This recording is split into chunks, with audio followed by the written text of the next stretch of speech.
ভাই, এই লোকটাকে দেখেছো এখানে?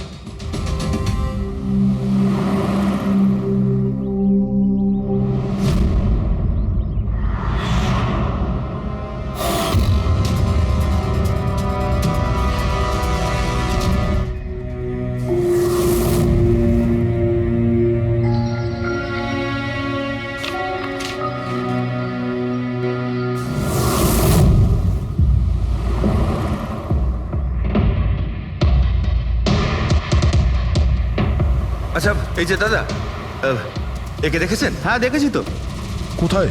ওই তো ওখানে দাঁড়িয়ে রয়েছে। আগে? হ্যাঁ আগে। থ্যাঙ্কস থ্যাঙ্কস, চলো। মা,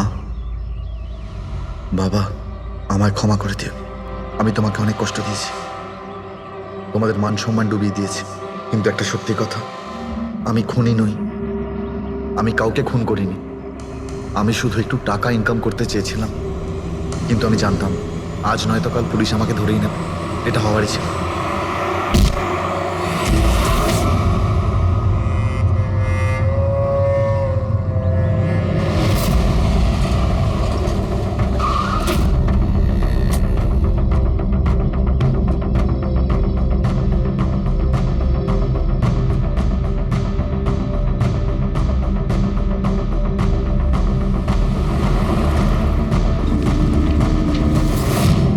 ক্ষমা করে দাও, এই বদনাম নিয়ে বেঁচে থাকার থেকে মরে যাওয়া ভালো। স্যার, আমরা সিসিটিভি ফুটেজ চেক করে দেখেছি। ওকে দেখে ওখানে ডিপ্রেসড মনে হচ্ছিল। স্যার, মনে তো হচ্ছে না কেউ ওকে ফোর্স করেছিল, ও নিজের ইচ্ছেতেই মারা গিয়েছে। সুইসাইড নোট পড়ে তো মনে হচ্ছে স্যার ও এই কাজের ব্যাপারে খুব লজ্জিত ছিল। ও এ ব্যাপারে জড়িত তো ছিল, কিন্তু সিটকেও মারেনি। স্যার, দিনেশ নয় তো আর কে হতে পারে? এদের এইসব খেলার ব্যাপারে আর তো কেউ জানতোই না। এরকম ব্যাপার নয় তো যে এরা যাদেরকে ঠকিয়েছিল ওদের মধ্যে কেউ এদের থেকে প্রতিশোধ নিচ্ছে? হতে পারে। একটা কাজ করি, আমরা বোর্ডের ওপর পুরো সাসপেক্টদের নাম লিখি, ওদের ফটোগুলো ওই সাসপেক্ট মানে ওই এনআরআই যাকে হরিশ আর তার দুই বন্ধু মিলে ঠকিয়েছে,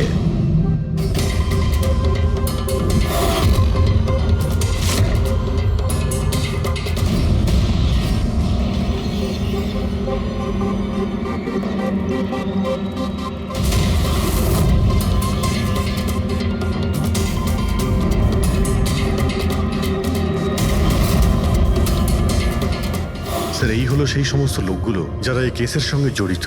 অভিজিৎ, খোঁজ নিতে হবে খুনের সময় এরা কোথায় ছিল। পুরো ইনফরমেশনটা আমরা এয়ারপোর্ট ইমিগ্রেশন থেকে পেয়ে যাব। স্যার, এই ফটোগ্রাফে যে 8জন লোক আছে সেই সময় তারা ইন্ডিয়াতে ছিলই না। ইনফ্যাক্ট বেশিরভাগ লোকই এই ঘটনার পরে ইন্ডিয়াতে ফেরেইনি। শুধু এই 4 জন ছাড়া এই 3 জন সাক্ষী, বিক্রম, রণবীর, প্রীতম আর মিস্টার রানা। স্যার, এক্ষুনি আমি মিস্টার রানার বাড়িতে ফোন করেছিলাম, ওনার ওয়াইফ ধরেছিলেন। বললেন যে 3 বছর আগে উনি মারা গেছেন, আর 3 বছর আগে এরা ওনাকে ঠকিয়েছিল।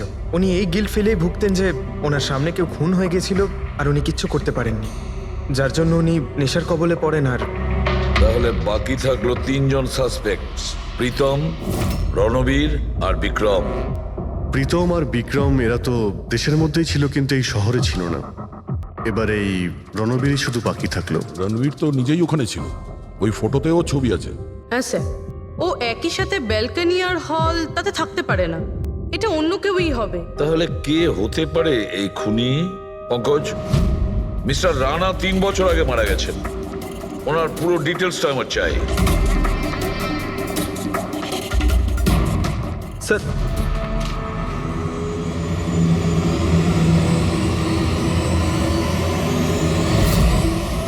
এটা কোনো একজন লোকের কাজ নয়, অন্য কেউ আছে যে ওর সঙ্গে কাজটা করেছে। আমার তো মনে হচ্ছে যে খুনি আমাদের চোখের সামনেই আছে, শুধু আমরাই ওকে দেখতে পাচ্ছি না। ইয়েস, খুনি তো আমাদের সামনেই ঘুরছে। কি কথা বলেছো ফ্রেডি, সুপার। আমি স্যার, হ্যাঁ তুমি, খুনি সত্যিই আমাদের চোখের সামনে ঘুরছে, কিন্তু আমরা ওকে দেখতে পাচ্ছি না। কিন্তু এখন আমি বুঝতে পেরে গেছি। হোটেলে যাই। হোটেল? হ্যাঁ হোটেল। থিওরি হিসেবে ওর হোটেলেই থাকার কথা। একবার যদি জানতে পারি যে খুনি ওই, তাহলে ওর সঙ্গী আর জুয়োর টাকা সব পেয়ে যাবো। তাহলে চলুন স্যার, তাড়াতাড়ি যাওয়া যাক আর ওকে ধরে ফেলি গিয়ে। ধরবে না ওকে, ওর ওপর নজর রাখতে হবে। আর হ্যাঁ, যদি বেশি চালাকি করে তাহলে ছাড়বো না ওকে।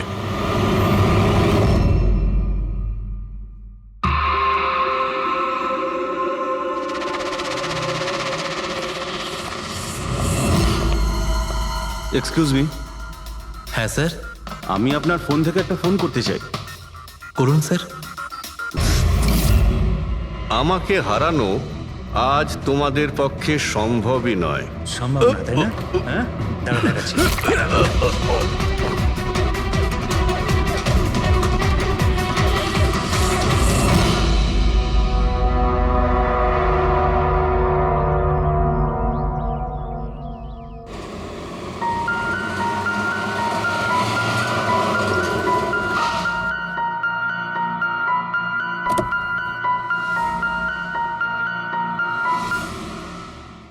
চলো বাচ্চারা।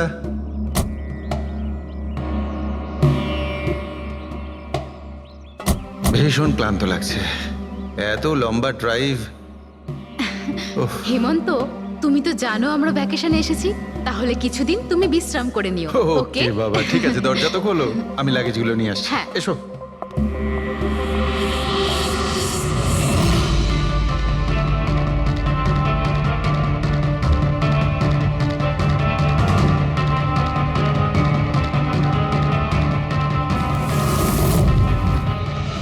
হেমন্ত, হেমন্ত তাড়াতাড়ি এদিকে এসো।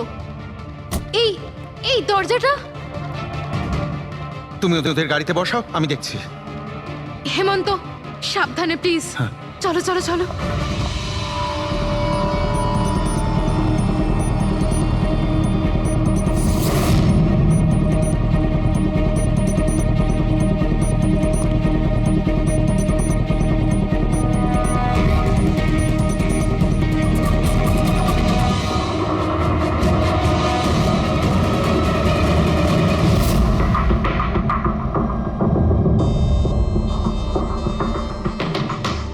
তিন চারবার আঘাত করেছে ছুরি দিয়ে। লাশ খুব একটা পুরনো নয়, মনে হচ্ছে কাল রাতে খুন হয়েছে এর। জুয়া খেলার সময় মারা গিয়েছে। এই 5টা গ্লাস পড়ে আছে এখানে, আর এই 5টা ভাগে তাস বাটা আছে। মনে হচ্ছে এছাড়া আরো 4 জন ছিল, ওদের মধ্যে কেউ একজন মেরেছে একে। বাইরে থেকেও কেউ আসতে পারে। পুরবী পঙ্কজ, একটু দেখো তো এই জালনা কিংবা দরজা ভাঙা নেই তো? মিস্টার হেমন্ত, এই লোকটা কে? না স্যার, আমি তো এনাকে আগে কখনো দেখিও নি। এই লোকটা আপনার ঘরে মরে পড়ে আছে, আর দেওয়ালের চারিদিকে ওর ছবি লাগানো আছে। এটা কি করে সম্ভব? একজন অচেনা লোক আপনার এই হলিডে হোমে এসে তাস খেলছে, মারা গেছে। How it possible?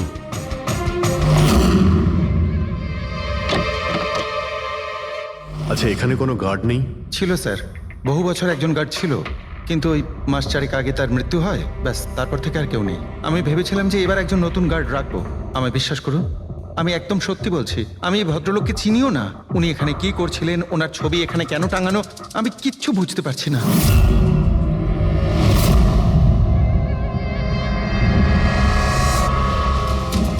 Pankaj,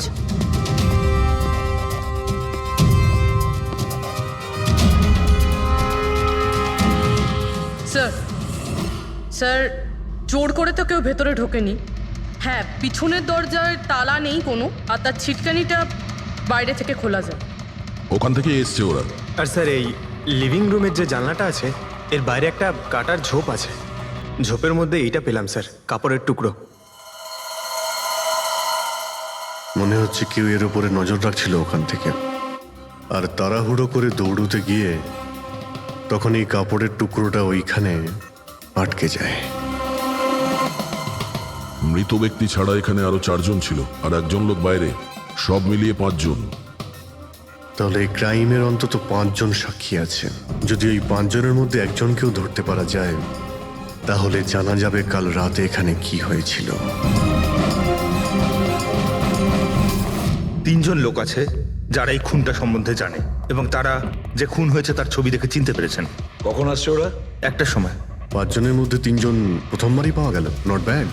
R sir, ওনারা নিউজ দেখে নিজেরাই আমাদের সঙ্গে দেখা করতে এসেছিলেন। অসাধারণ ব্যাপার। সমাজে যদি বাজে লোক থাকে, ভালো লোকও অনেক আছে স্যার।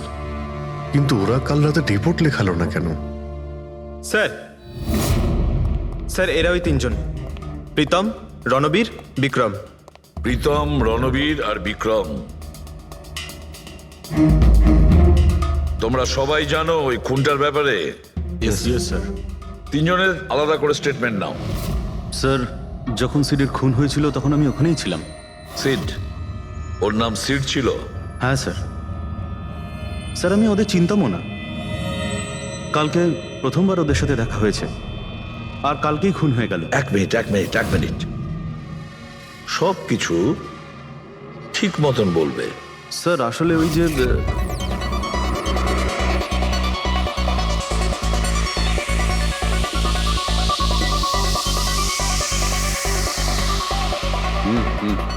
Sure sir. কি হয়েছে স্যার? আপনি বোর হচ্ছেন? ক্লাবে ভালো লাগছে না আপনার? ক্লাব? তুমি এটাকে ক্লাব বলছো? মনে হচ্ছে ক্লাব তুমি দেখোইনি। স্যার আপনি এখানে নতুন এসেছেন, এই শহরে প্রথমবার এসেছেন? হ্যাঁ, নিউ ইয়র্কে থাকি। একটা কাজের জন্য ইন্ডিয়াতে এসেছি। কাজ শেষ হয়ে গেছে আর শহরে বসে বোর হচ্ছি। আপনার বোর্ডন দূর করার একটা রাস্তা আছে আমার কাছে। রিয়েলি? কি? একটু এক্সপেন্সিভ। সেটার চিন্তা তোমায় করতে হবে না। কি রাস্তা আছে সেটা বলো। ভেবে দেখুন স্যার, লাখ টাকার ব্যাপার, আর রিস্কও আছে। ঝুঁকি, রিস্ক নেওয়া আমার হবি, আর সেটা যদি হয় টাকার, সেটা আমার কাছে অনেক আছে। কাজটা বলো। সুপার দেন। তুমি কি ধরনের জোকিং এর কথা বলছো? এরকম কোনো ব্যাপার নেই স্যার, শুধু জুয়া খেলতে হবে। লাখ টাকা, জিতে গেলে মালামাল আর হেরে গেলে কঙ্কাল। আর এমনিতেও আপনার টাকার তো কোনো চাপ নেই। তাহলে চলুন আমার সাথে, কাম। যাচ্ছ কোথায়? এক ভদ্রলোকের বাড়ি। ভদ্রলোকের বাড়ি? কে ভাই? ওই যে দেখতে পাচ্ছেন, ব্ল্যাক জ্যাকেট, হোয়াইট শার্ট। তাহলে ওই বারটেন্ডার তোমাকে ওর বাড়িতে নিয়ে গিয়েছিল, তারপর তারপর কি হয়েছিল? না স্যার, ও সিডের বাড়ি নিয়ে যায়নি। ও সিডের সঙ্গে পরিচয় করায়, তারপর আমরা সিডের বাংলোতে যাই।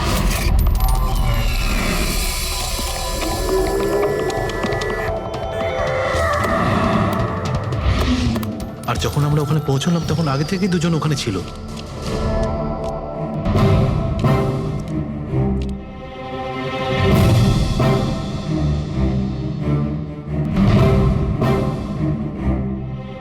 এই রইল আমার 2 লাখ টাকার চাল।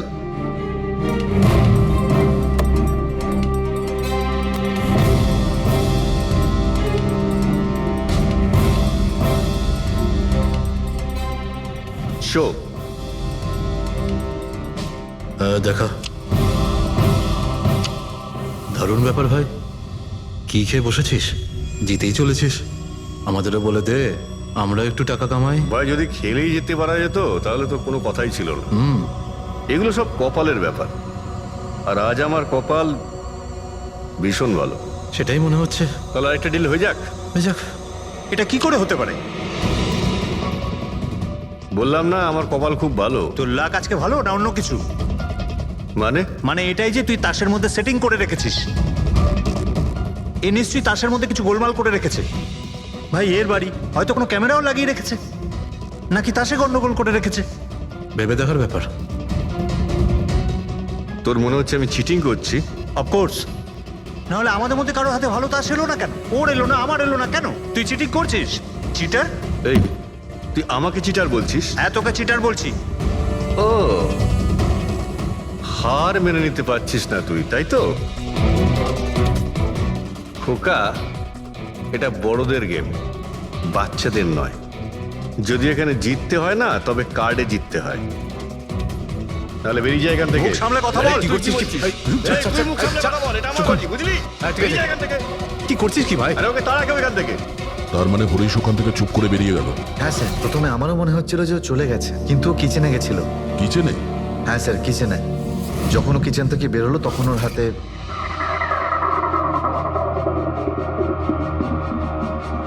তুই আবার এসিস এখানে? তোকে বলেছি না এখানে আসবি না? বেরো এখান থেকে। আবার কি হলো কি? এই, তুই আবার হাত দিচ্ছিস গায়ে? আরে ভাই, হ্যাঁ? আরে কি করলি কি তুই? আরে মেরে দিল ওকে। এটা এটা কি করলে? মেরে দিলে? আমি অ্যাম্বুলেন্সকে কল করছি, তোরা এখানে থাক। আরে মরে গেছো? পুলিশকে ফোন কর, না হলে আমরা সবাই ফেসে যাবো। পুলিশকে ফোন করলে আমরা বেঁচে যাব? জুয়া খেলছিলাম আমরা, বেআইনি এই জুয়া খেলা। হ্যাঁ জুয়া খেলেছি, কাউকে মারিনি তো এক আমরা। বেশি চালাকি করিস না, পুলিশ যদি আসে না আমি একা ফাঁসবো না, সবাই মিলে ফাঁসবো। সেভ একটা কাজ করতে পারি, তোরা এখান থেকে যা, আমি কাজটা খতম করে আসছি। তোমরা কত টাকা হেরেছিলে? স্যার 30 লাখ। আমার প্রায় 50 লাখ মতন। স্যার 35 লাখ। এক মিনিট রণবীর, তুমি বলেছিলে যে সিড ওই সময় সাদা শার্ট পরেছিল, ইয়ে স্যার, উনি সাদা শার্টই পরেছিল। আর বিক্রম তুমি বলেছিলে যে ও হলুদ শার্ট পরেছিল। হ্যাঁ স্যার, ও হলুদ শার্টই পরেছিল। ও সাদা বা হলুদ রঙের শার্ট পরেছিল না, একটু ব্লুইশ কালার ছিল শার্টটার, আমার ভালো মনে আছে। কিভাবে সেটা হয়? আমরা যখন লাশটাকে পেয়েছিলাম তখন ও হোয়াইট কালারের শার্ট পরেছিল, আর রণবীরও তো এই একই কথা বলছে। এটা কিভাবে সম্ভব? একই সময়ে আলাদা আলাদা ড্রেসে কিভাবে খুন হয়? স্যার যখন মার্ডার হলো তখন এটা কেউ ছিলই না ওখানে। ছিল না মানে? মানে এটাই যে আমার ভালো মতো মনে আছে, এটা 6 মাস আগের ঘটনা, এরা ছিল না ওখানে। না স্যার, এটা পুরো 1 বছর আগের কথা। কি সব বলছে স্যার এরা?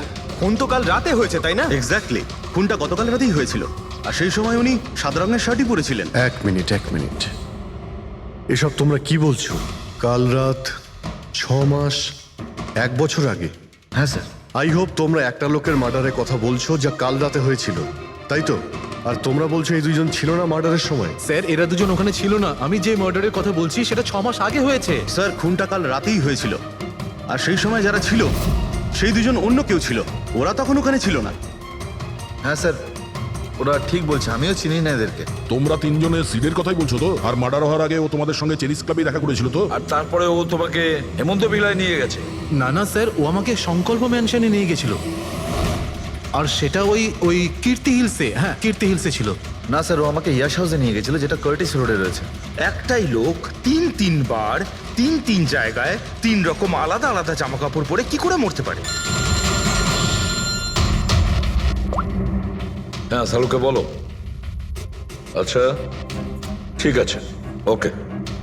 অভিজিৎ, সালুকে কোনো সূত্র খুঁজে পেয়েছে, তোমরা যাও সালুকের সঙ্গে দেখা করো, আর ততক্ষণে আমি এদেরকে একটু জিজ্ঞাসাবাদ করি।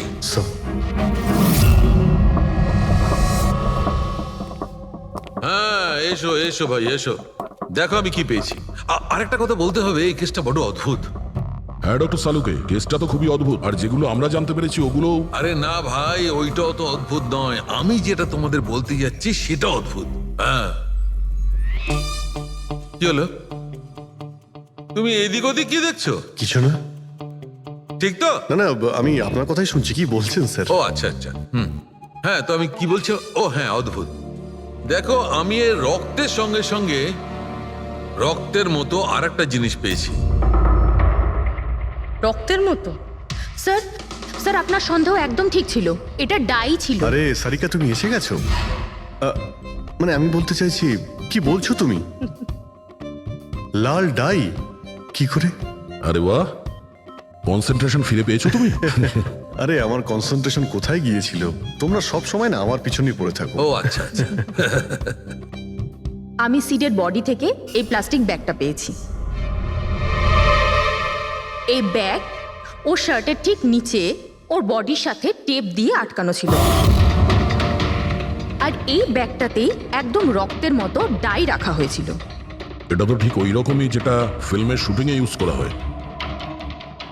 বা হয়তো নাটকে। নাটক? হ্যাঁ নাটকে। যতদূর আমরা জানতে পেরেছি তাতে এটা পরিষ্কার যে সিড একজন ঠক ছিল। সিডা তার সঙ্গীরা মিলে জুয়া আর মার্ডারের নাটক করে লোকেদের ঠকাতো। তার মানে এসবের মধ্যে ওই বারটেন্ডারও যুক্ত ছিল। ও জেনে বুঝে বড় লোকদের ফাঁসিয়ে এখানে এই কার্ড পাঠিতে পাঠাতো, আর তারপরে এই মার্ডারের নাটক। তো এই জন্য রণবীর, বিক্রম আর প্রীতম আলাদা আলাদা জায়গায় আলাদা আলাদা সময় এর মার্ডার দেখেছে। আর ওরা এসব অনেক আগে থেকেই করছে, কিন্তু কাল রাত ওদের নাটক বাস্তবে পরিণত হয়। প্রতিবারই একটা নতুন বাংলো, নতুন লোক ঠকানোর জন্য। আর বাকি সব সেম, একই খেলা, একই ঝগড়া, আর সেই একই সিটের মার্ডারের নাটক। লোকেদের কাছ থেকে টাকা নিয়ে পুলিশ কেসে নামে লোকেদের ভয় দেখিয়ে বের করে দেওয়া, সব কিছু সেম টু সেম। প্ল্যান তো খুব ভালো ছিল, কিন্তু কালকে হঠাৎ মার্ডার কি করে হয়ে গেল? কারণ কালকে রাতে একটা গন্ডগোল হয়েছে। মানে 1 মিনিট।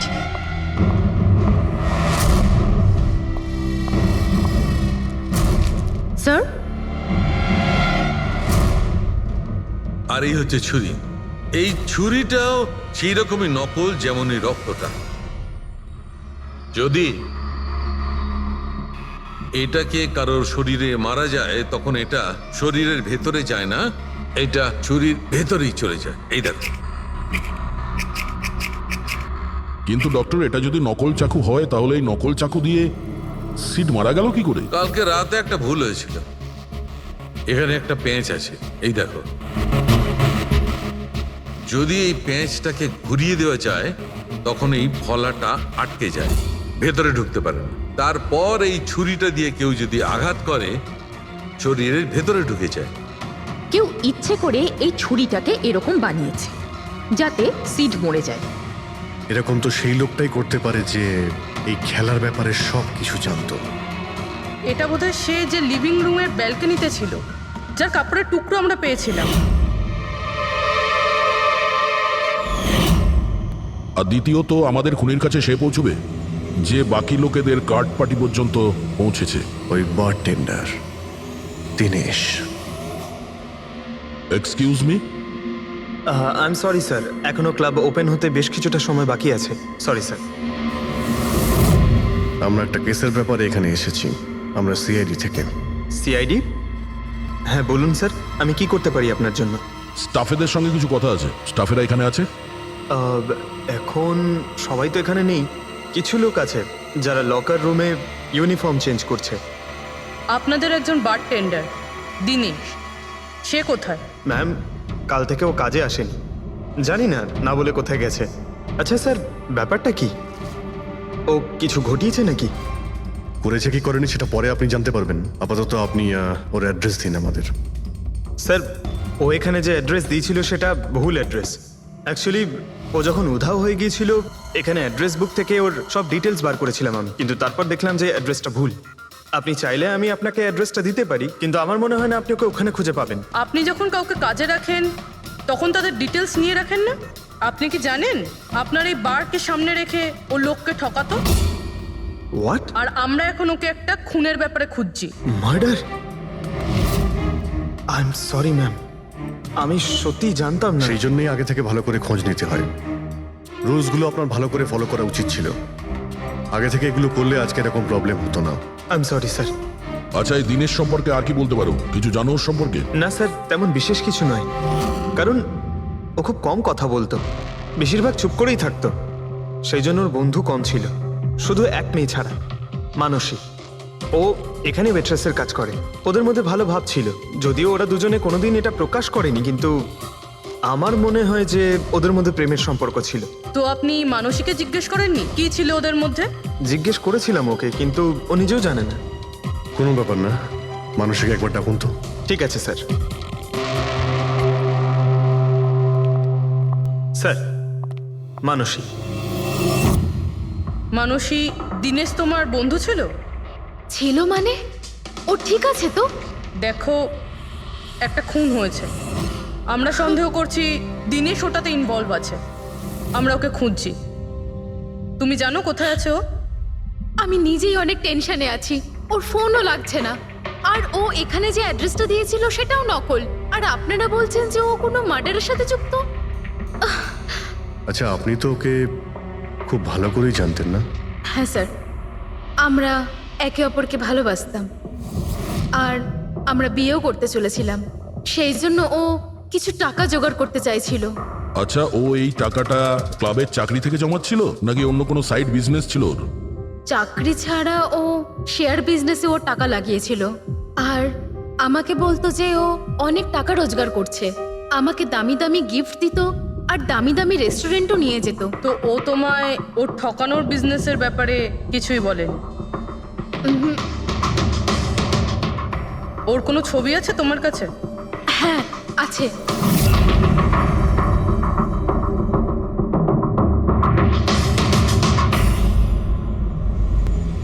স্যার, এই দিনেশ তো নিরুদ্দেশ, কিন্তু ওর ছবি আমরা পেয়েছি।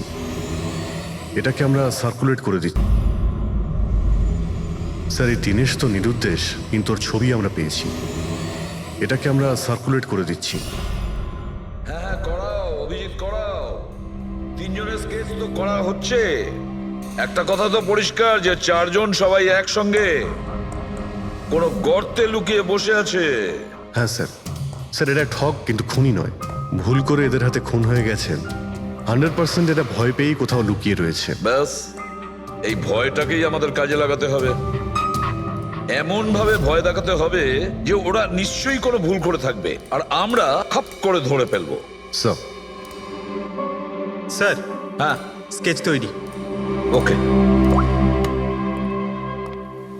স্যার, হ্যাঁ এই তিনজনই জুয়ারি, আর যে ছুরি মেরেছে সে হলো হরিশ। একটা কাজ করো, এই তিনটে স্কেচই আর ওই বার টেন্ডারের ছবি প্রতিটা police station, railway station, bus stand, লজে সব জায়গায় পাঠিয়ে দাও আর সমস্ত নিউজ চ্যানেলেও পাঠিয়ে দাও। আর ওদেরকে জানিয়ে দাও যে 24 ঘন্টা যেন এদের ছবি দেখানো হয়। প্রত্যেকটা বাড়িতে এদের ফটো দেখাতে হবে। তারপরে দেখবো কতদিন লুকিয়ে থাকে আমাদের হাত থেকে। এই 4টে ফটো খুব ভালো করে দেখুন। এই 4জন এই হত্যাকাণ্ডে জড়িত। এদের ব্যাপারে কোনো রকম সূত্র বা কোনো রকম খবর পেলে সিআইডি কে এই নাম্বারে খুব তাড়াতাড়ি যোগাযোগ করবেন। এরা খুবই ভয়ানক। এরা সবাই ইন্ডাস্ট্রিয়ালিস্ট হেমন্ত কুমারের ফার্ম হাউসে নিজেরই এক বন্ধুকে খুন করে পালিয়ে গেছে। পুলিশরা অনেকক্ষণ ইনভেস্টিগেশন করার পরেও সেখান থেকে কোনো কিছুই খুঁজে পাওয়া যায়নি। সিআইডি এদের সবাইকে খুঁজছে। এই হলো এদের ফটো।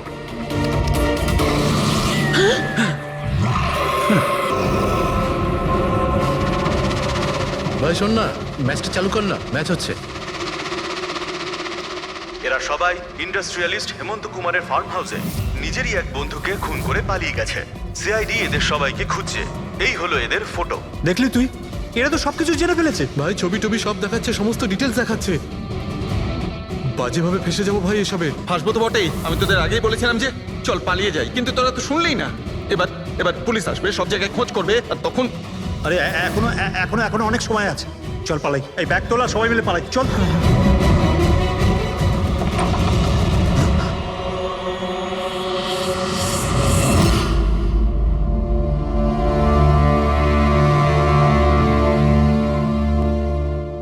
স্যার, সিট তো আমার খুব ভালো বন্ধু ছিল, আমার পার্টনার ছিল, সব কিছু ঠিকঠাক চলছিল। এতদিন ধরে কোনো গোলমাল হয়নি। ওই রাতে কি যে হলো, আমি তো অন্যান্য বারের মতোই নকল ছুরিই মেরেছিলাম, কিন্তু মানে জানি না কিভাবে মরলো, আমি জানি না। এও জানে না। ওসব নাটক বন্ধ করো আর সত্যি করে বলো। বলো স্যার, আমরা ধনী আর এনআরআই লোকদের বোকা বানিয়ে ঠকাতাম, আর দিনেশ ওই জেডিস ক্লাব থেকে এই ধরনের বোকাদের সিডের কাছে আনতো। তারপর আমরা সেই বড় লোক এনআরআই লোকগুলোকে কোনো খালি নির্জন বাংলোয় নিয়ে যেতাম, যেটা আমরা প্রথম থেকেই সিডের বাংলোর মতো সাজিয়ে রাখতাম। হ্যাঁ স্যার, আমার একটা বিজনেসও আছে স্যার, রিয়েল এস্টেটের বিজনেস।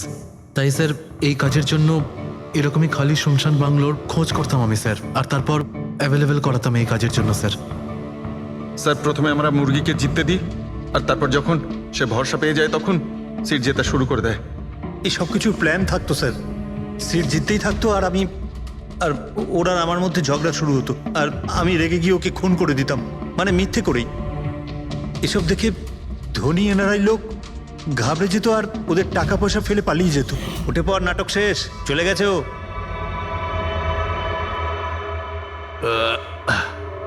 ঠিক গেছে তো রে? হ্যাঁ গেছে। উফ, আরে লেগে যাবে পাগল। তারপর আমরা ওই টাকাগুলো নিজেদের মধ্যে ভাগ করে নিতাম। ওই রাতেও সব এরকমই হয়েছিল। আমি ওকে ছুরি মেরেছিলাম, আর তারপর পুলিশকে ফোন করা যাক আর সবকিছু ডিটেলে বলে আমি দেওয়া যাক। পুলিশের চক্করে পড়তে চাই না। আমার পাসপোর্ট, ইউএসএ সিটিজেনশিপ সবকিছুই চলে যাবে। না না না না না, আমি যাচ্ছি। আরে ঘুমিয়ে পড়লি নাকি সিট? আরে ওঠ ভাই, অনেক হয়েছে, আর ওভার অ্যাক্টিং করতে হবে না। সিট সেট। আরে এই তো সত্যি মরে গেছে। আরে ছুরিটা সত্যি সত্যি লেগে গেল নাকি ওর? আরে কি বাজে কথা বলছিস কি তুই? আরে সিট ওঠ না। সিট ওঠ না। আরে ছুরিটা কি করে? তুই ছুরিটা ইউজ করার আগে চেক করিসনি নাকি? আরে প্রথমবার করছি নাকি? শুটিংয়ের ছুরি এটা, একটাই তো ছুরি আছে না। কিন্তু এই খুন কি করে হতে পারে? আমাদের পুলিশকে জানাতে হবে। পুলিশকে যদি জানাই তো আমরা সবাই ফেসে যাব। তাহলে কি করব?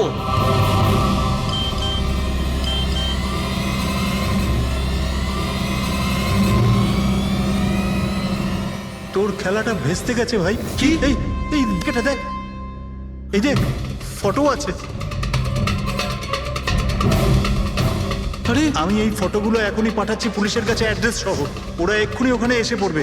তোর খুব শখ হয়েছিল না খেলার? এবার দেখি পুলিশের সাথে কেমন লুকোচুরি খেলিস। তুমি বলছো যে তোমরা ওখানে টাকা ফেলে পালিয়ে গিয়েছিলে? হ্যাঁ স্যার, পুরো 90 লাখ টাকা ছিল স্যার। আমরা সব ফেলে পালিয়েছিলাম। কিন্তু আমরা তো ওখানে কোনো টাকা পাইনি। আমি কিছু জানি না ম্যাম, ওই টাকাটা কোথায় গেছে, ওই নকল ছুরিটাই বা আসল কি করে হয়ে গেল, সিডের খুন কি করে হয়ে গেল, আমি কিচ্ছু জানি না ম্যাম। কেউ তোমাদের জালে তোমাদেরই ফাঁসি দিয়েছে, বুঝেছো?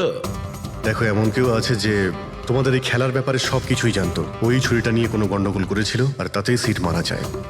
আর ওই দিনেশ, ও কোথায়? সিড মারা যাওয়ার পর আমি দিনেশকে ফোন করেছিলাম। আমার কথা শুনে ও খুব ঘাবড়ে গেছিল। বলল কি যে ওই শহর ছেড়ে চলে যাবে। দিনেশ তো তখন থেকেই উধাও। তাহলে কি পুরো প্ল্যানটা আবার দিনেশ করেনি তো? ওখানে রণবীরকে পাঠায় আর হরিশের ছুরিটাই চেঞ্জ করে দেয়, আর তারপরে দিনেশ ব্যালকনিতে লুকিয়ে পড়ে। আর ওখান থেকে দিনেশ ফটো তুলেছে স্যার, আর হরিশকে পাঠিয়েছে। আর তারপর বলেছে যে পুলিশ আসছে, তাই এরা সব ভয় পালিয়ে গেছে। 90 লক্ষ টাকা ছেড়ে পালিয়ে গেছে। তার মানে দিনেশ আমাদের সাথে বেইমানি করেছে। বাহ, সবাইকে ঠকায় যে লোক, যখন তাদের সাথে এরকম হলো খারাপ লাগছে।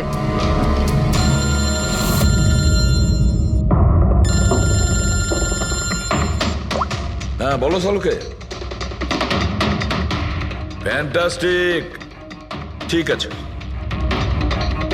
সালুকে বললো যে প্রমাণ পাওয়া গেছে, যে জিনিস দুটো আমরা দিনেশের কথায় আমরা পাঠিয়েছি। ওর ইউনিফর্ম আর জিমব্যাগ।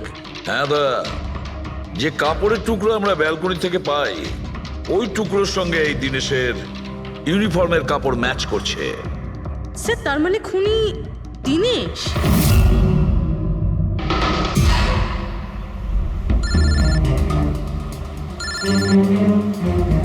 ACP sir, hello. কি জিটি রোড? ঠিক আছে স্যার, ওকে ওকে। জিটি রোডে যেতে হবে। দিনেশকে জিটি রোডের বাজারে দেখা গেছে।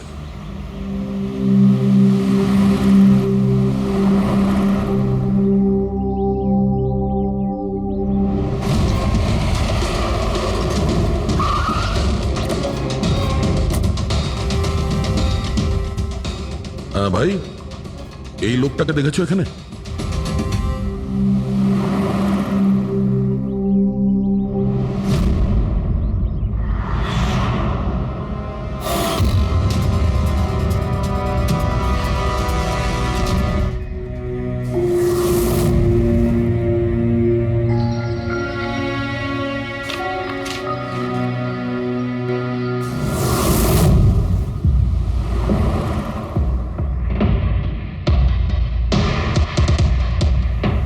আচ্ছা, এই যে দাদা, একে দেখেছেন? হ্যাঁ দেখেছি তো, কোথায়?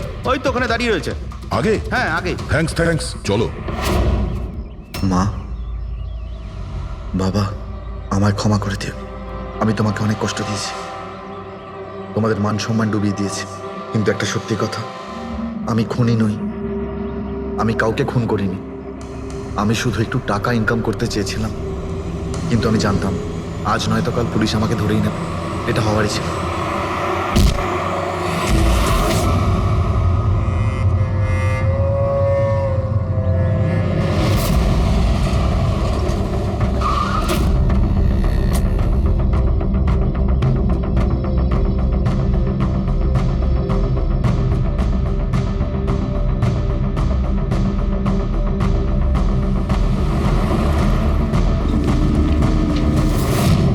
ক্ষমা করে দাও। এই বদনাম নিয়ে বেঁচে থাকার থেকে মরে যাওয়া ভালো। স্যার, আমরা সিসিটিভি ফুটেজ চেক করে দেখেছি। ওকে দেখে ওখানে ডিপ্রেসড মনে হচ্ছিল। স্যার মনে তো হচ্ছে না কেউ ওকে ফোর্স করেছিল, ও নিজের ইচ্ছেতেই মারা গিয়েছে। সুইসাইড নোট পড়ে তো মনে হচ্ছে স্যার ও এই কাজের ব্যাপারে খুব লজ্জিত ছিল। ও এ ব্যাপারে জড়িত তো ছিল, কিন্তু সিটকেও মারেনি। স্যার দিনেশ নয় তো আর কে হতে পারে? এদের এইসব খেলার ব্যাপারে আর তো কেউ জানতোই না। এরকম ব্যাপার নয় তো যে এরা যাদেরকে ঠকিয়েছিল ওদের মধ্যে কেউ এদের থেকে প্রতিশোধ নিচ্ছে? হতে পারে। একটা কাজ করি আমরা, বোর্ডের ওপর পুরো সাসপেক্টদের নাম লিখি, ওদের ফটোগুলো ওই সাসপেক্ট মানে ওই এনআরআই যাকে হরিশ আর তার দুই বন্ধু মিলে ঠকিয়েছে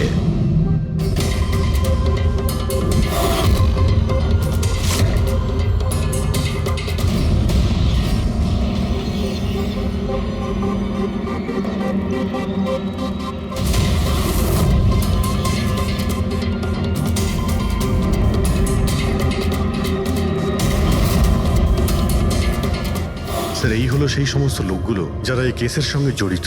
অভিজিৎ, খোঁজ নিতে হবে খুনের সময় এরা কোথায় ছিল। পুরো ইনফরমেশনটা আমরা এয়ারপোর্ট ইমিগ্রেশন থেকে পেয়ে যাব। স্যার এই ফটোগ্রাফে যে 8জন লোক আছে সেই সময় তারা ইন্ডিয়াতে ছিলই না। ইনফ্যাক্ট বেশিরভাগ লোকই এই ঘটনার পরে ইন্ডিয়াতে ফেরেইনি। শুধু এই 4 জন ছাড়া এই 3 জন সাক্ষী, বিক্রম, রণবীর, প্রীতম আর মিস্টার রানা। স্যার এক্ষুনি আমি মিস্টার রানার বাড়িতে ফোন করেছিলাম, ওনার ওয়াইফ ধরেছিলেন। বললেন যে 3 বছর আগে উনি মারা গেছেন, আর 3 বছর আগে এরা ওনাকে ঠকিয়েছিল। উনি এই গিল্ট ফেলেই ভুগতেন যে ওনার সামনে কেউ খুন হয়ে গেছিল আর উনি কিচ্ছু করতে পারেননি, যার জন্য উনি নেশার কবলে পড়েন। আর তাহলে বাকি থাকলো 3 জন সাসপেক্ট, প্রীতম, রণবীর আর বিক্রম।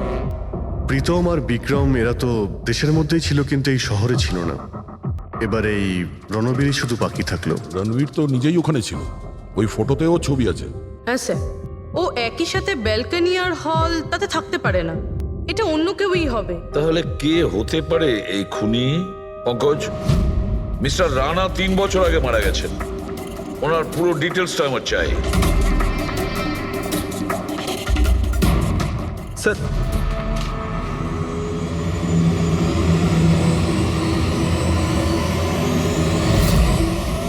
এটা কোনো একজন লোকের কাজ নয়, অন্য কেউ আছে যে ওর সঙ্গে কাজটা করেছে।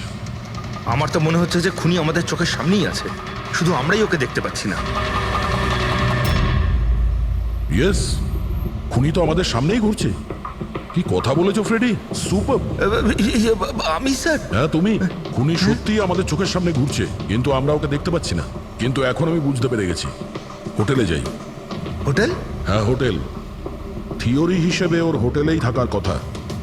একবার যদি জানতে পারি যে খুনি ওই, তাহলে ওর সঙ্গী আর জুয়োর টাকা সব পেয়ে যাবো। তাহলে চলুন স্যার, তাড়াতাড়ি যাওয়া যাক আর ওকে ধরে ফেলি গিয়ে। ধরবে না ওকে, ওর ওপর নজর রাখতে হবে। আর হ্যাঁ, যদি বেশি চালাকি করে তাহলে ছাড়বো না ওকে।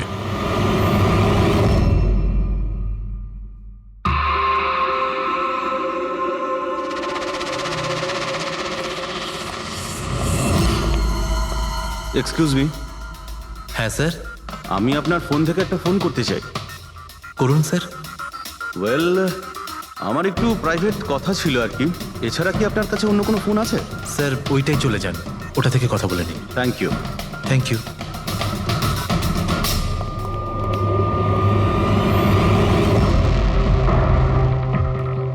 শোনো ভাই। হ্যাঁ স্যার। আমরা সিআইডি থেকে আসছি, আমরা এই লোকটাকে ফলো করছি। এই লোকটা যে কথা বলছে ওটা আমাদের শুনতে হবে যে কি কথা বলছে। স্যার ওই ফোনটা এই ফোনটার সাথে কানেক্টেড। আমার মনে হচ্ছে সিআইডি কিছুই জানতে পারেনি, প্ল্যানটা সাকসেসফুল। আমাদের প্ল্যানটা খারাপ করার শুধু একটাই লোক ছিল, আর সেই ছিল দিনেশ। আরও সেটার উপযুক্ত শাস্তি পেয়ে গেছে। So there is nothing to worry about. You don't worry, আমি যদি কিছু জানতে পারি তোমাকে জানাবো। I love you two.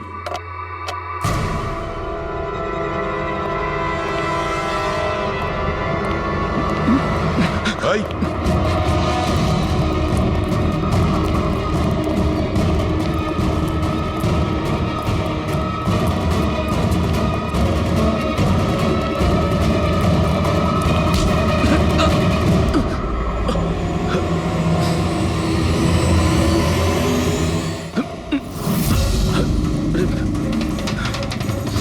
আমি আপনাদেরকে কিচ্ছু বলতে পারবো না, আমি এই ব্যাপারে কিচ্ছু জানি না। তুই কিছু বলিস আর না বলিস, তুই ফোনে যা কথা বলছিলি না ওটা আমরা সবাই শুনে নিয়েছি, বুঝলি? শুধু এটা বল, টাকা কোথায়? হ্যাঁ, দেখো, মুখ বন্ধ করে কেন নিজের জীবনের সর্বনাশ ডেকে আনছো? তোমার মঙ্গল এতেই, চুপচাপ যা জানো সব বলে দাও। টাকাটা ওর কাছে রয়েছে।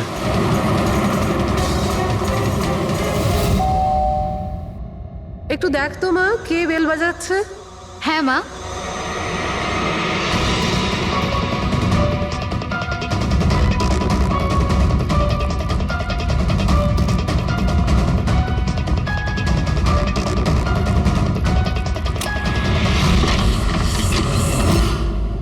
হাই, চিনতে পেরেছো? স্যার, মানসী। অ্যাকচুয়ালি আমরা আপনার বাড়ির তল্লাশি নিতে চাই। Search warrant. কি ব্যাপার? আপনারা কারা? সিআইডি। আমাদের কাছে আপনার বাড়ির তল্লাশির অর্ডার আছে। কিন্তু আমরা কি করেছি? আপনারা এখানে কেন এসেছেন? খুব তাড়াতাড়ি জানতে পারবে। চেক করো।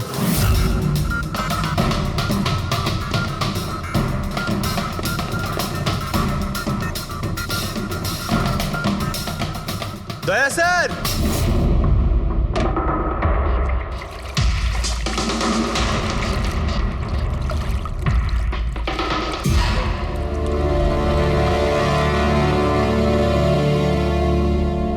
চলো। এই নোটগুলোতে রক্ত লেগে রয়েছে। ডিএনএ টেস্ট করলেই জানতে পেরে যাব যে এই রক্তটা সিডের, তাই না? এবার বলো, কিছু জিজ্ঞেস করবে? এখন এ জিজ্ঞাসা করবে না, আমরা জিজ্ঞাসা করব ব্যুরোতে। কিন্তু আপনারা আমাকে কেন সন্দেহ করলেন?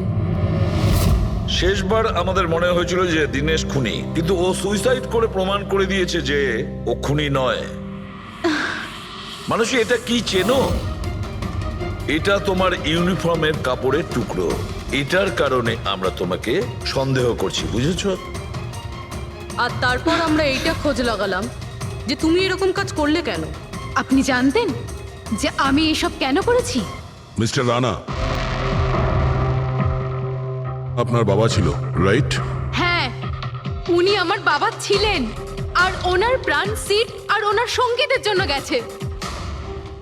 উনি ওই ঘটনাটা কিছুতেই ভুলতে পারেননি। আর উনি একজন ডায়াবেটিসের রোগী ছিলেন। তারপরে উনি প্রচুর ড্রিঙ্ক করতে শুরু করে দিয়েছিলেন। উনি কি জানতেন এগুলো যা হচ্ছে সেগুলো সবই নাটক?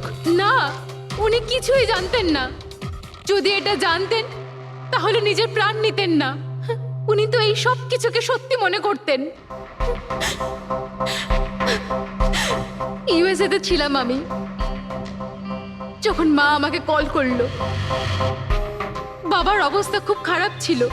যখন আমি ইন্ডিয়া আসলাম তখন উনি আমাকে বললেন যে আমাকে ওনার কোনো অসম্পূর্ণ কাজ পূর্ণ করতে হবে আর ওনার অপরাধীদের শাস্তি দিতে হবে। তারপরে আমিও বাবাকে প্রমিস করেছিলাম যে আমি ওনার অসম্পূর্ণ কাজ শেষ করব। তারপরে উনি আমাদের সবাইকে ছেড়ে চলে গেলেন। তারপরে তুমি কি করলে? তারপরে আমি খোঁজ করা শুরু করি, কিন্তু ওই সময় এরকম কোনো কেস রেজিস্টারই হয়নি। কিন্তু পরে আমার মনে পড়েছিল বাবা বলেছিল যে এই জেডিস ক্লাবে দিনেশ ওনাকে সিডের সাথে দেখা করিয়েছিল। তো এইভাবে তোমার সঙ্গে দিনেশের দেখা হয়? হ্যাঁ, তারপরে আমি ওখানে ওয়েটারে চাকরি করা শুরু করি। দিনেশকে নিজের বন্ধু বানাই আর ধীরে ধীরে ওর কাছে আসতে থাকি। তারপরে পুরো বিষয়টাই আমি বুঝতে পেরেছিলাম যে কিভাবে ওরা আমার বাবাকে বোকা বানিয়ে আমার বাবার থেকে টাকা নিয়েছিল। কিন্তু আইনের কাছে সাহায্য চাওয়ার বদলে তুমি আইন নিজেই হাতে নিয়ে নিলে। বেইমানির বদলে বেইমানি। দিনেশের সঙ্গে তুমি ভালোবাসার নাটক করেছিলে। হ্যাঁ, আমি নাটক করেছি। ওদেরকে উপযুক্ত শাস্তি দেওয়ার জন্য আমি এটা করেছিলাম। আর এতে তোমার সাহায্য করেছে তোমার প্রেমিক, তোমার আসল বয়ফ্রেন্ড।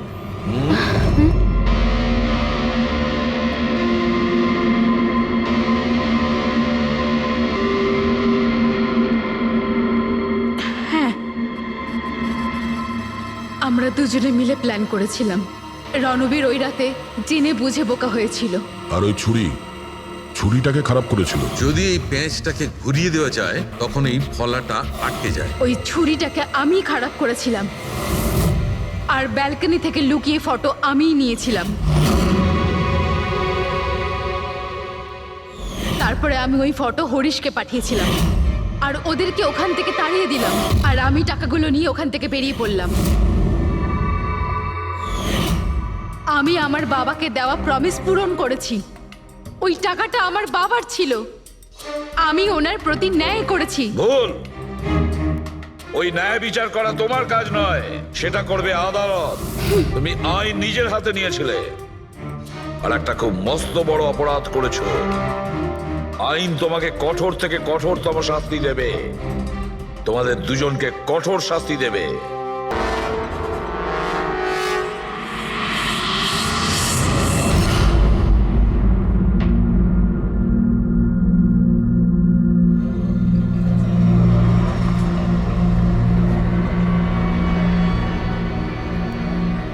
Hello, hi. তো আপনি এখানে একাই আছেন দেখছি। গ্রেট, আমিও একা। ইয়া, তাহলে বলুন। আমার তো ইন্ডিয়ান ক্লাসিক্যাল মিউজিকটা ভীষণ পছন্দের। আপনিও ইন্ডিয়ান ক্লাসিক্যাল মিউজিক পছন্দ করেন? হ্যাঁ, ইয়েস। আমিও ছোটবেলা থেকে পছন্দ করি।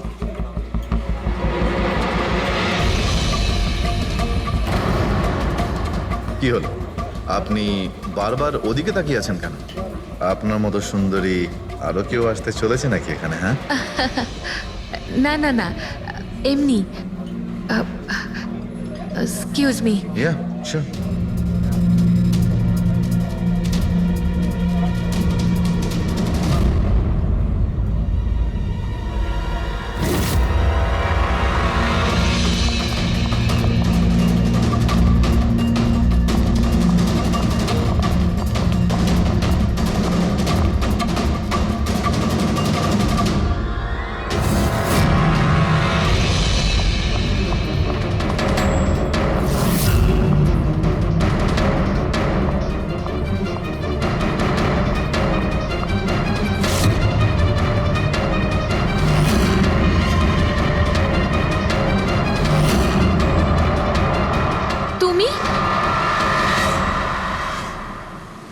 আরে বেবি শোনো, আমার কথাটা বোঝার চেষ্টা করো তুমি।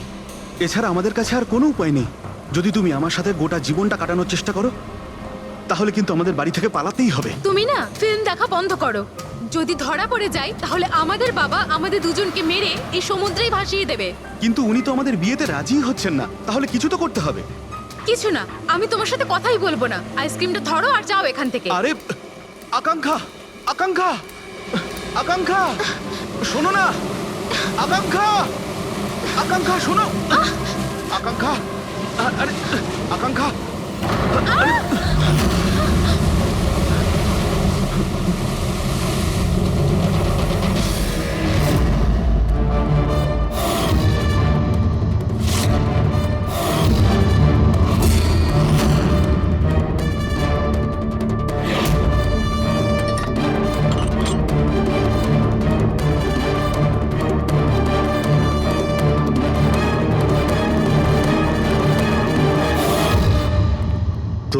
সারিকা দেবী, জানতে পারলে কিছু?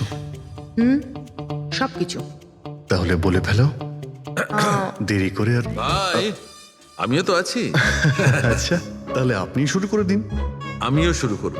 হ্যাঁ, নিশ্চয়ই। হ্যাঁ, গুড। তবে এবার দেখো, এটা তো তোমরা তখন জেনেই গেছো যে এই মেয়েটাকে গলা টিপে মারা হয়েছে। এর গলার চিহ্নটা দেখে তো তোমরা বুঝতেই পেরেছো, তাই না? হ্যাঁ ডক্টর, আমরা জানি একে গলা টিপেই খুন করা হয়েছে। হ্যাঁ হ্যাঁ, ওর মৃত্যু গলা টেপার জন্যই হয়েছে, আর গলা কোনো বেল্ট দিয়ে টেপা হয়েছিল। সেটা কি করে জানা গেল? দেখো, এর গলার ওপর যে চিহ্নটা রয়েছে সেটা তো এইরকম চওড়া, আর মন দিয়ে দেখো কোথাও কোথাও গাঢ় আছে আর কোথাও কোথাও হালকা। আর যদি কোনো দড়ির মতো কিছু দিয়ে করা হতো তাহলে এই চিহ্ন এত চওড়া হতো না, এই বেল্টের মতো। আর পুরো গলাটাতে একই ধরনের হতো, কোথাও হালকা আর কোথাও গভীর, এরকম নয়। এক্সিলেন্ট। কি অসম্ভব ইন্টেলিজেন্ট আপনারা। ডক্টর সালুখে, পরের জন্মে আমি ফরেনসিক এক্সপার্টই হব। আরে ভাই ফ্রেডি, তুমি পরের জন্মের কথা কেন বলছো? এই জন্মটাই তাকে সামনে নাও না। আরে পরের জন্মের কথা ভাবছে। হ্যাঁ, আমি কি যেন বলছিলাম? আরে আপনি ওই গলা বেল্ট বেল্ট গলা ওই হ্যাঁ, বেল্ট বেল্ট। দেখো, বেল্ট দিয়ে এইভাবে গলাটা চেপে ধরেছে, আর পরে একে পেছন থেকে মাথার পেছন দিকে কোনো ভারী জিনিস দিয়ে আঘাত করা হয়েছে। ডক্টর সালুখে, খুনি যদি একে গলা টিপেই মেরে থাকবে, তাহলে পেছন থেকে মাথায় বাড়ি মারলো কেন? আরে ভাই, খুনি চাইনি যে যে কোনো ভাবেই হোক মেয়েটা যেন বেঁচে না যায়। কখন মারা গিয়েছিল? রাতে 12টা থেকে 2টোর মধ্যে। রাত 12টা থেকে 2টো? এত রাতে এই মেয়েটা কি করছিল? স্যার, হতে পারে যে এ কোনো কল সেন্টারে কাজ করে, নাইট শিফটে। তাছাড়াও এর আইডেন্টিটি তো আমরা জানতে পারিনি। না না, এরকম মনে হচ্ছে না যে ও কল সেন্টার থেকে আসছিল। মেয়েটার জামা কাপড় দেখে মনে হচ্ছে হয়তো কোনো পার্টির থেকে আসছিল, আর বাড়ি ফেরার সময়। ঠিক ঠিক, সারিক একদম ঠিক কথা বলছে। এ কোনো পার্টিতেই গেছিল, কারণ এর পেট থেকে আমরা মেক্সিকান ফুডের পার্টিকেলস পেয়েছি, আর কফি। মেক্সিকান খাবার? হ্যাঁ, এসব আমি দেখাচ্ছি, এসব। এই দেখো, এইগুলো আমরা টেস্ট করেছি, আর এর দ্বারাই জানতে পেরেছি ওই যে ফুড ছিল সেটা মেক্সিকান ফুড ছিল। কি কি খেয়ে থাকতে পারে এই মেয়েটা? অ্যাভোকাডো, টমেটো, পেঁয়াজ, চিপস, আর ও হয়তো কফিও খেয়েছিল, কারণ আমরা ভেজিটেবল অয়েল আর কর্নেরও অংশ পেয়েছি। আর একটা সবচেয়ে বড় কথা, এর খাবারের মধ্যে আমরা নাইট্রোজেনের ট্রেসেসও পেয়েছি। অদ্ভুত ব্যাপার, খাবারে নাইট্রোজেন? হ্যাঁ ফ্রেডি, আজকাল ট্রেনটাই এইরকম পড়েছে। সবাই আজকাল এই ধরনের সায়েন্টিফিক খাবারই খাচ্ছে। হ্যাঁ, তো এই মেয়েটা এমন একটা রেস্টুরেন্টে খাবার খেয়েছিল যেখানে সায়েন্টিফিক ভাবে মেক্সিকান খাবার বানানো হয়, যা শরীরের পক্ষে খুবই ভালো। এমন রেস্টুরেন্ট তো শহরে খুব বেশি থাকার কথা নয়।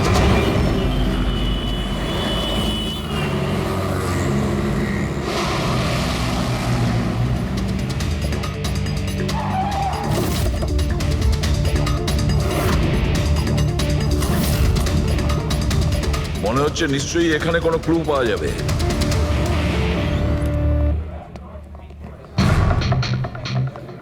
আসুন স্যার, এখানে বসুন। আচ্ছা, আপনি এটা বলুন তো যে এই মেয়েটা আপনাদের এখানে খাবার খেতে এসেছিল? আপনারা আসলে কে? সিআইডি। এখন আর কোনো কথা নয়, শুধুমাত্র ঠিকঠাক জবাব দাও। হ্যাঁ স্যার, কাল রাতেও এখানে এসেছিল, কিন্তু স্যার সিআইডি ওকে কেন খুঁজছে? একে আমরা খুঁজছি না, এর খুনিকে খুঁজছি। খুন হয়ে গেছে বেচারি। একটা কথা বলুন, এই মেয়েটা কি একা এসেছিল নাকি অন্য কেউ সঙ্গে ছিল? স্যার, এসেছিল তো একাই, কিন্তু ও কথা বলেছিল অনেকের সঙ্গে। একা এসেছিল তো অনেক লোকের সাথে কথা হলো কিভাবে?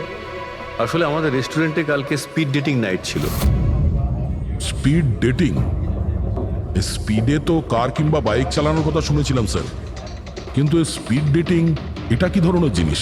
স্যার, স্পিড ডেটিং ইয়াং জেনারেশনের কাছে এখন খুব পপুলার স্যার।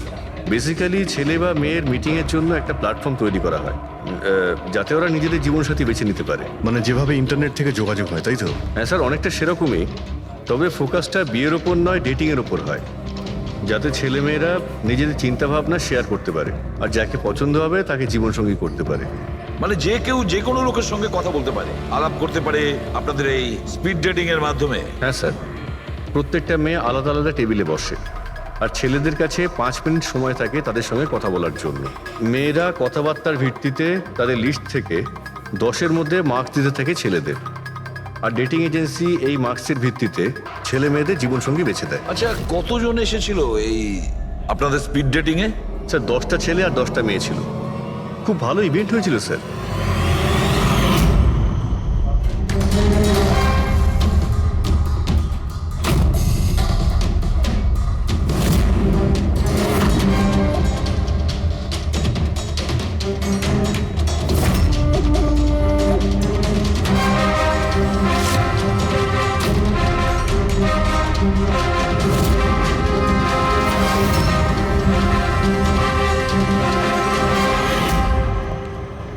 আর শুনুন, এই মেয়েটার সঙ্গে যত লোক এই আপনাদের স্পিড ডেটিং ফেয়ারে এসেছিল সবার ডিটেলস চাই আমাদের। রাইট স্যার, আসুন।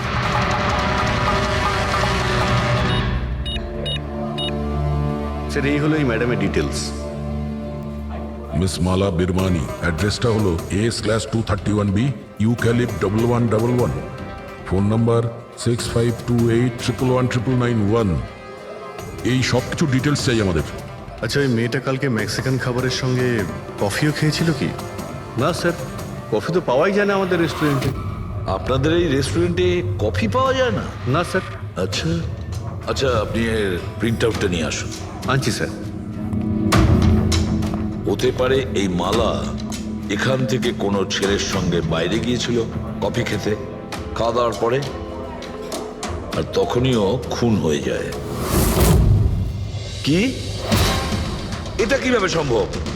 না, আচ্ছা ঠিক আছে, থ্যাংক ইউ। এত বড় একটা মিথ্যে! ওই মেয়েটার নাম ভুল আছে, ওই মেয়েটার অ্যাড্রেসটাও ভুল। আমি এটা ভেবে পাচ্ছি না যে কারো লাইফ পার্টনার খুঁজতে গিয়ে সবকিছু এত ভুল কেন হতে পারে। ওই মেয়েটা ফ্রড। যাই হোক না কেন, ওকে তো শনাক্ত করতেই হবে। লাশের কাছে না মোবাইল ছিল আর না পার্স। স্যার, ওই মেয়েটা মারা গেছে 48 ঘন্টা হলো। ওর বাড়ির লোক কিংবা চেনাশোনা কেউ নিশ্চয়ই কোথাও রিপোর্ট লিখিয়েছে। পুরো বিয়েটা চেক করছে, আমরা জেনে যাবো। গোরেগাঁও পুলিশ স্টেশন মালা নামের কোনো মেয়ের মিসিং কেস ফাইল করা হয়েছে?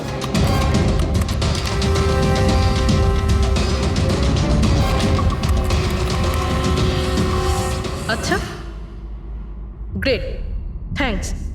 আপনি আমাকে কমপ্লেনের ফাইল পাঠাতে পারবেন? আর হ্যাঁ, প্লিজ আপনি ওর পরিবারকে কিছু জানাবেন না। স্যার। হ্যাঁ স্যার, মেয়েটার আসল নাম মালিনী, আর মরুর এলাকাতে ওর মিসিং কমপ্লেন ফাইল হয়েছিল। মিসিং কমপ্লেন ওর স্বামী আর শ্বশুর শাশুড়ি করেছে স্যার। কি? একজন বিবাহিত মহিলা, সে স্পিড ডেটিং এ?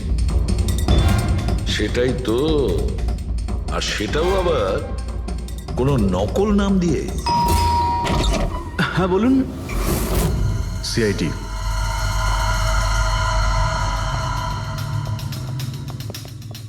এই দেখুন স্যার, বিয়ের এত বড় একটা ছবি টাঙিয়ে রেখেছে, আর মালিনী। যদি আমি এরকম করতাম, আমার বউ আমাকে বাড়ি থেকে বের করে দিত। স্যার, কিছু জানতে পেরেছেন? মালিনী কোথায়? আই এম সরি, কিন্তু একটা খারাপ খবর আছে। খারাপ খবর? মানে মালিনীর অ্যাক্সিডেন্ট হয়েছে? কোথায় ও? কোন হসপিটালে রয়েছে? কেউ আপনার স্ত্রীকে খুন করেছেন। হ্যাঁ? খুন? কিন্তু কে কে করেছে স্যার? দেখুন, এখন যে কথাটা আপনাদের বলতে যাচ্ছি সেটা শুনে হয়তো আপনারা আরো কষ্ট পাবেন।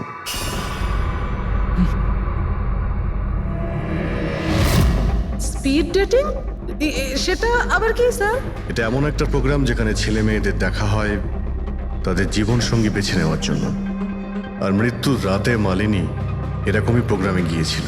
আমার পোড়া কপাল, আমার ছেলে ঘরে থাকতে ও আরেক জীবন সঙ্গী খুঁজতে চলে গেল। ব্যাস, এটাই তো বাকি ছিল। বংশের নাকে ঝমা কষা দিয়েছে ও। স্যার, মনে হচ্ছে আপনাদের কিছু একটা ভুল হচ্ছে। আমাদের বিবাহিত লাইফ তো খুব ভালোই চলছিল, তাহলে ওর নতুন পার্টনারের কিসের প্রয়োজন পড়লো? আফসোস এটাই যে এই প্রশ্নের উত্তর দেওয়ার জন্য মালিনী এখন বেঁচে নেই। সেই জন্য এর উত্তর এখন তো আপনাকেই দিতে হবে। বলতে পারেন আমরা খুব সাধারণ একটা পরিবার, ছিলাম অন্য জায়গায়। কিছুদিনই হয়েছে আমরা এখানে এসে থাকছি। আপনার অ্যারেঞ্জ ম্যারেজ ছিল নাকি love marriage? Sir, arrange marriage ছিল। গত বছরই মালিনীর মেডিকেল এক্সাম শেষ হওয়ার পরেই আমরা দুজনে বিয়ে করে নিই।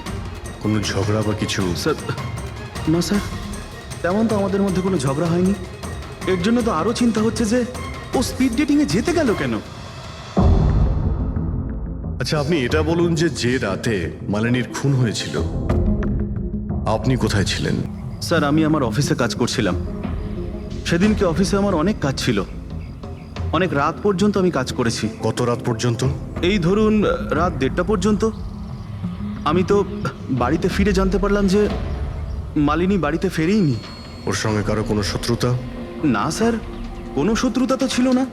স্যার, আমার মনে হচ্ছে ওর গয়না লুট করার জন্য কেউ হয়তো এরকম। না, গয়না লুট করার জন্য খুন হয়নি, কারণ ওর ডায়মন্ড রিং আর দামি গাড়ি সবকিছুই ঠিকঠাক ছিল। তাহলে ওকে নিশ্চয়ই ওই স্পিড ডেটিং এর লোকই মেরে থাকবে। আমি তো আগে থেকেই জানতাম যে ওই মেয়েটা মোটেই ঠিক নয়। ঠিক নয় মানে? ও তো বাড়িতে পাই রাখতো না। ওর পায়ে ওই যে কি যেন বলে, হুইল ছিল, হুইল। রাত দিন দেখো বাড়ির বাইরেই টোটো করে বেড়াচ্ছে, আর যে কোনো অচেনা লোকের সঙ্গে বকবক করছে। আমরা যদি কখনো ওকে কিছু বলতে যাই, তেড়া উত্তর দিত। একটু চুপ করো তো মা। আরে চুপ করবো কি রে, আমাকে বলতে দে তুই। আর ও যতক্ষণ বাড়িতে থাকতো একটা কুটো মেরে দেখতো না। যখনই দেখো তখনই ল্যাপটপ আর ক্যামেরার মধ্যে ডুবে থাকতো। ল্যাপটপ আর ক্যামেরা, ওগুলো আমরা দেখতে পারি?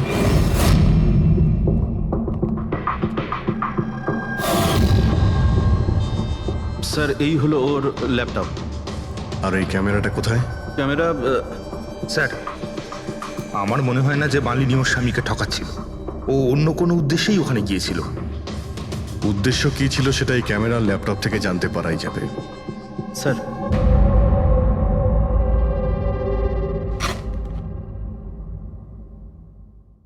ক্যামেরা কোথায়? ব্যাগ তো খালি। স্যার ও তো ক্যামেরা এর মধ্যেই রাখতো, জানি না কোথায় আছে ওটা। এমনটা নয় তো মালিনীর পার্টস আর মোবাইলের সঙ্গে খুনি ক্যামেরাটাও নিয়ে চলে গেছে?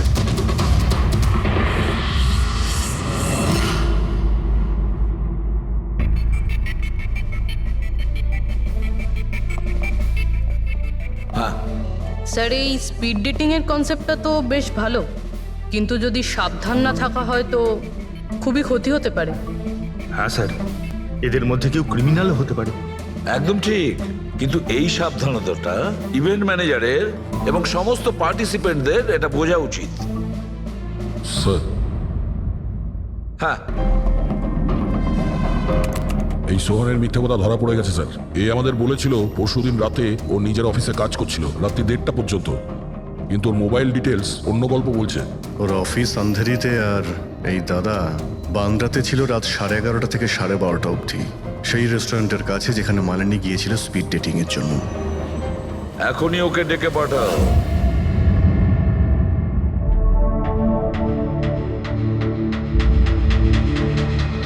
স্যার আপনাদের মনে হয় কোথাও ভুল হচ্ছে। আর আমি আমার স্ত্রীকে কেন খুন করতে যাব? মাননী যখন মিথ্যে কথা কেন বললে? রাত 1:30টার সময় অফিসে ছিলে কি? স্যার আমি তো স্যার সত্যি এটাই যে তুমি মালিনীকে ওই রেস্টুরেন্টে দেখেছিলে ওই ছেলেদের সঙ্গে কথা বলতে। তুমি রাগে উন্মাদ হয়ে যাও আর সেই জন্য তুমি ওকে খুন করো। না না স্যার, আপনি যাই বলছেন তার মধ্যে অর্ধেক সত্যি অর্ধেক মিথ্যে। হ্যাঁ, আমি সেদিন রেস্টুরেন্টে গিয়েছিলাম, আমি ওখানে মালিনীকে দেখেছিও, কিন্তু কিন্তু আমি ওকে মারিনি স্যার। আর আর আপনাদেরকে আমি মিথ্যে কথা বলেছিলাম কারণ আপনারা যেন আমাকে না সন্দেহ করেন। তুমি মালিনীকে মারোনি, তাই তো? ঠিক আছে। আচ্ছা, 1 মিনিটের জন্য ভেবে নিলাম যে তুমি সত্যি কথা বলছো, যে তুমি মালিনীকে খুন করনি, কিন্তু সেই কথাটা বোঝাও আমাকে। এটা বলো, তুমি আগে থেকেই কি করে জানতে যে মালিনী ওই রাতে ব্যান্ড্রার ওই রেস্টুরেন্টে স্পিড ডেটিং ইভেন্টে পার্টিসিপেট করতে যাচ্ছে? স্যার মালিনী কয়েকদিন ধরে কেমন ধরনের ব্যবহার করছিল জানো? না রাত না দিন, যখনই মন চাইতো বাড়ি থেকে বাইরে বেরিয়ে যেত। যখনই আমি এই ব্যাপারে ওর সাথে কথা বলতে যেতাম তো তো তো অজুহাত দেওয়া শুরু করতো। তারপরে সেদিন রাতে আমার বন্ধুর মারফত আমি জানতে পারি যে ও ব্যান্ড্রার একটা রেস্টুরেন্টে বসে আছে।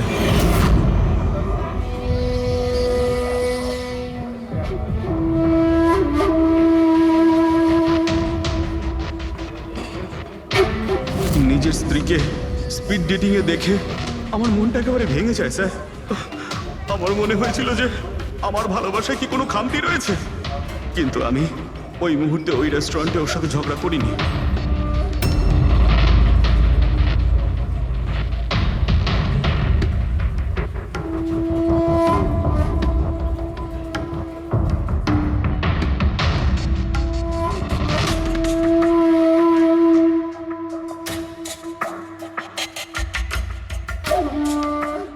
আর যখনই ও বাইরে চলে এসেছিল আমি কিছু বলার আগেই ও অটো অটো ধরে তাড়াতাড়ি চলে যায়।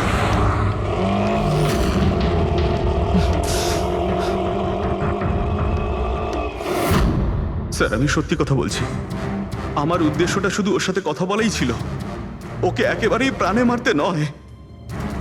আফসোস যে মালিনীর সাথে আমি শেষ কথা বলতে পারলাম না। এখন এই রহস্য সারা জীবন রহস্য হয়েই থেকে যাবে যে ও আমার সাথে প্রতারণা করলো কেন। ও তোমার সঙ্গে প্রতারণা কেন করলো? ঠিক আছে, এবার আমি তোমাকে যেতে দিচ্ছি, কিন্তু এটা ভেবো না তুমি যে আমরা তোমাকে সন্দেহ করছি না। সেটা তো ততক্ষণই থাকবে যতক্ষণ না তুমি নির্দোষ প্রমাণিত হচ্ছ। বুঝেছো তুমি?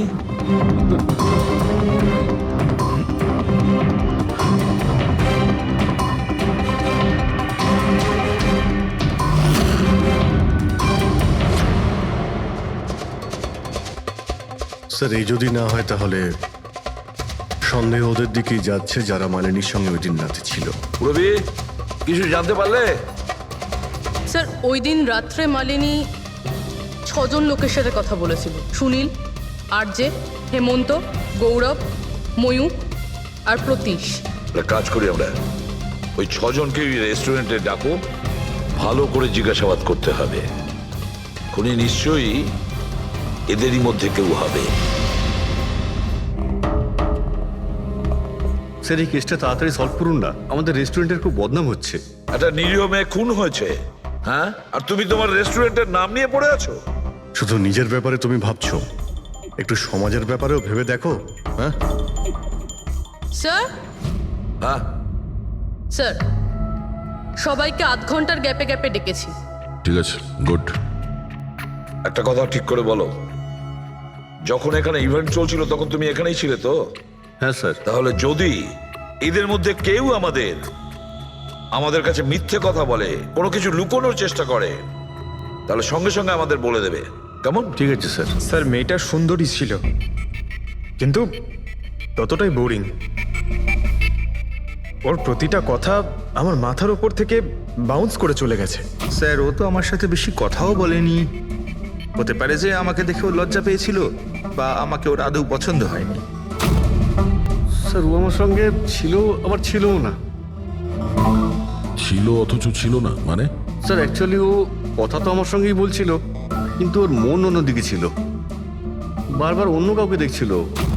স্যার আমার মনে হয় ও আমার এবং আপনাদের সবার সময় নষ্ট করছে।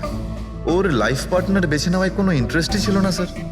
তার থেকেও বড় কথা স্যার, ওর মন অন্য কোথাওই ছিল। স্যার আমার তো ওকে খুবই পছন্দ হয়েছিল, কিন্তু মনে হয় ওর আমাকে পছন্দ হয়নি। ওর মনে হয় আরেকজনকে পছন্দ হয়েছিল, যার সাথে ও খুব হেসে হেসে কথা বলছিল। সে কে? গৌরব। হ্যাঁ স্যার, আমাদের টিউনিং তো খুব ভালো সেট হয়েছিল। ইনফ্যাক্ট আমরা অনেক কথাই বলেছিলাম। কি কি কথা হয়েছিল মালিনীর সাথে? জেনারেল কথাবার্তা sir, favourite hobbies, favourite movies, favourite colour, এইসব। ইনফ্যাক্ট ও এত বেশি নার্ভাস হয়ে পড়েছিল যে ওর জুসটাই আমার উপর ফেলে দিয়েছিল। তাহলে মিটিংয়ের পরে তোমাদের নাম্বার নিশ্চয়ই এক্সচেঞ্জ হয়েছিল? না স্যার, নাম্বার এক্সচেঞ্জ হয়নি। ও বলেছিল ইভেন্ট শেষ হওয়ার পর 8 ঘন্টার মধ্যে আমার সঙ্গে কফি শপে দেখা করবে। এর পেট থেকে আমরা মেক্সিকান ফুডের পার্টিকেলস পেয়েছি আর কফি। আচ্ছা, তার মানে গৌরব তুমি ওর সঙ্গে কফি শপে দেখা করো ইভেন্টের পরে? কোথায় স্যার, 2 ঘন্টা ওয়েট করেছিলাম কফি শপে, ও আসেইনি। সত্যি বলছো? স্যার মিথ্যে কেন বলবো? ঠিক আছে, আমাদের ওই কফি খাওয়াবে তো? শিওর স্যার, কখনো যাওয়া যাবে? কখনো কেন, এখনই চলো। যাই। বলুন স্যার, কোন কফি নেবেন? তবে এখানকার cold coffee with vanilla ice cream বেশ ফেমাস, আপনি বলে সেটা অর্ডার করতে পারি। আমার জন্য একটা cold coffee with ice cream. Coffee toffee তো খাওয়া হবে, আগে এটা বলো যে তোমরা ওই দিনকে ঠিক কোন জায়গাতে বসেছিলে? ওহ স্যার, আমরা ভেবেছিলাম আমরা কফি খেতে এসেছি, কিন্তু আপনি তো এখনো আপনার তদন্ত চালিয়ে যাচ্ছেন। তদন্ত শেষ হওয়ার পরে কফি খাওয়ার যে মজা সেটা এখন পাবো না। Hello sir. পরশু রাতে সিসিটিভি ফুটেজ আমরা দেখতে চাই ম্যানেজার বাবু। সরি, কিন্তু সিসিটিভি ক্যামেরা তো 1 মাস ধরে আউট অফ ওয়ার্কিং। আর ঠিকও করেননি। স্যার বিজনেস একেবারে জিরো, ক্যাফেতে অলরেডি লোকসানই হচ্ছে। আমি ভাবলাম যে এর মধ্যে আবার নতুন করে আলাদা এক্সট্রা ফালতু খরচা করে কি লাভ। আচ্ছা, আপনি এই ছবিটা দেখুন। এই মেয়েটা কি এসেছিল পরশু রাতে? স্যার এক্স্যাক্টলি আমার ঠিক মনে তো পড়ছে না। ক্যাফেতে তো অনেক ধরনের লোকজনই আসে যায়। অনেক ধরনের লোকজনই এখানে আসে, তাও ক্যাফে চলছে না বলছেন। স্যার আচ্ছা, এনার পরশু দিনের বিল আছে নিশ্চয়ই, দেখাবেন আপনি? হ্যাঁ স্যার।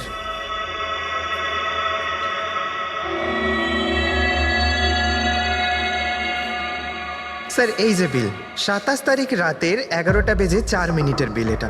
1 মোকা কফি আর একটা ক্যাফেচিনো কফি। তুমি তো বললে তুমি একা ছিলে, তাহলে এই দুটো কফি কিসের জন্য? স্যার আমি তো ওর জন্য কফি অর্ডার দিয়েছিলাম, ও না আসলে আমি কি করব? আমি অনেকক্ষণ ওর জন্য অপেক্ষা করেছিলাম।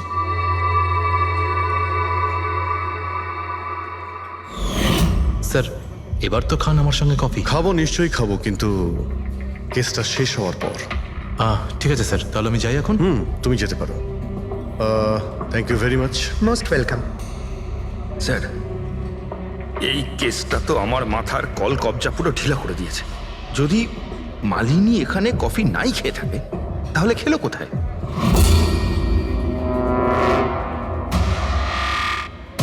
ওই গৌরবী আবার মালিনীকে মেরে ফেলেনি তো? ও মালিনীকে এই কফি শপে ডেকেছিল কফি খেতে, সে যখন আসে না ও ভেঙে পড়ে, খুন করে দেয়। যে কোনো কিছু হতে পারে এই কেসে ফ্রেডি, যে কোনো কিছু হতে পারে। স্বামীও মারতে পারে, ওই ছেলেদের মধ্যে কেউ হতে পারে, বা কোনো তৃতীয় পার্টি। মনে আছে তোর ক্যামেরাটা উধাও? এমন কেউ যার ওই ক্যামেরাতে কোনো ছবি নিয়ে প্রবলেম আছে।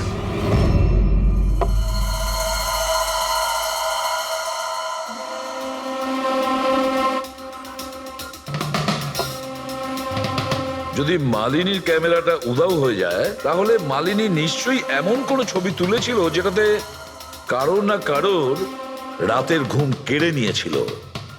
স্যার, ক্যামেরা দিয়ে ছবি তোলার পরে বেশিরভাগ লোকেরা যে ল্যাপটপে সেগুলো সেভ করে রাখেন। স্যার ল্যাপটপে তো কোনোই ছবি নেই। হতে পারে ও ইন্টারনেটে কোথাও সেভ করেছে, নিজের ইমেল অ্যাকাউন্টে কিংবা কোনো পার্সোনাল ওয়েবসাইটে। তার মানে স্যার, আজকাল ক্যামেরা থেকে ডাইরেক্ট ফটো অনলাইনে সেভ হয়ে যায়। হ্যাঁ ফেডরিক, হতে পারে ইন্টারনেটের মাধ্যমে। ও গ্রেট। পাওয়া গেছে? হ্যাঁ স্যার। স্যার ফটোর ওয়েবসাইট আর তার পাসওয়ার্ড পেয়ে গিয়েছি, এই দেখুন। ওয়েল, দেখাও তো একটু। স্যার এই ক্যামেরা থেকে ভিডিও ফুটেজ বানানো হয়েছিল ওর মারা যাওয়ার কিছুক্ষণ আগে।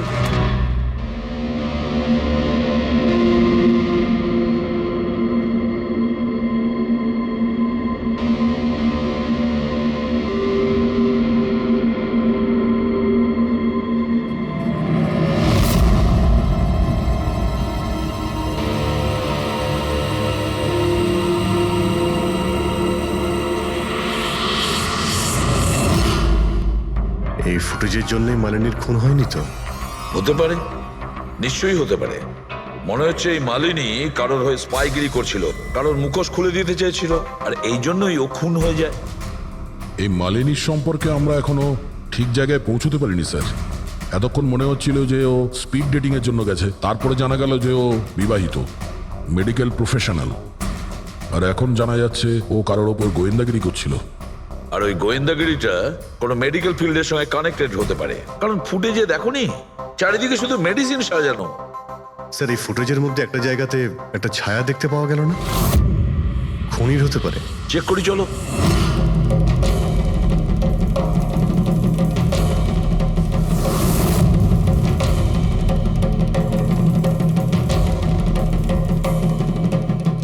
এর মধ্যে যে ডেটগুলো দেখতে পাচ্ছি এ তো এক্সপায়ার হয়ে গেছে। ওষুধগুলোর সঙ্গে অ্যাসিটনও রেখেছে। অ্যাসিটোন? স্যার এই কেমিক্যাল দিয়ে তো ওরা ওষুধের ওপর পুরনো এক্সপায়ারি ডেট উঠিয়ে দিয়ে নতুন ডেট দিতে পারে, আর সেটা ওরা বাজারে ছাড়তে পারে বিক্রির জন্য। কয়েকটা টাকার জন্য মানুষের জীবন নিয়ে এত বড় খেলা খেলছে। এটার খোঁজ নিতেই মালিনী ওখানে গিয়েছিল। হ্যাঁ স্যার, ওই খুনি মালিনীর ক্যামেরাটা তো চুরি করে নিয়েছিল, কিন্তু এটা জানতো না যে মালিনী মরার আগে পুরো ফুটেজটা ওয়েবসাইটে দিয়ে দিয়েছিল।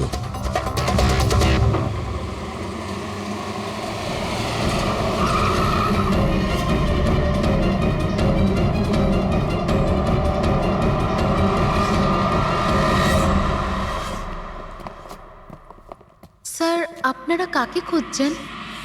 আমরা সিআইডি থেকে। স্যার এ তো আমাদের কোম্পানির ডিব্বা। ওটা তো আমরাও দেখতে পাচ্ছি, কিন্তু কি চলছে এই গোডাউনে? পুরনো ওষুধকে নতুন বানানোর ধান্দা চলছে, হ্যাঁ? না স্যার, আমাদের এখানে কোনো বেআইনি কাজ হয় না। বরং আমি এটা বুঝতে পারছি না যে এই জায়গাটা কোথায়। আচ্ছা, এটা তোমাদের গোডাউন নয়? স্যার এটা তো আমাদের কোম্পানির গোডাউন নয়। ইনফ্যাক্ট আমাদের কোম্পানির গোডাউন এই বিল্ডিং এর নিচেই আছে। আপনারা চাইলে চেক করতে পারেন। নিশ্চয় স্যার, আমাদের কোম্পানির নাম ভাঙিয়ে কেউ বেআইনি কাজ করছে। কিন্তু আপনাদের কোম্পানিতে যে পুরনো ওষুধ, ওগুলো কি করেন আপনারা? স্যার একটা কোম্পানিকে আমরা কন্ট্রাক্ট দিয়েছি আমাদের কোম্পানির সব পুরনো মেডিসিনগুলোকে ডিস্ট্রয় করার জন্য। আমাদের কাছে রেকর্ডও আছে, আপনি চাইলে দেখতে পারেন। এক মিনিট।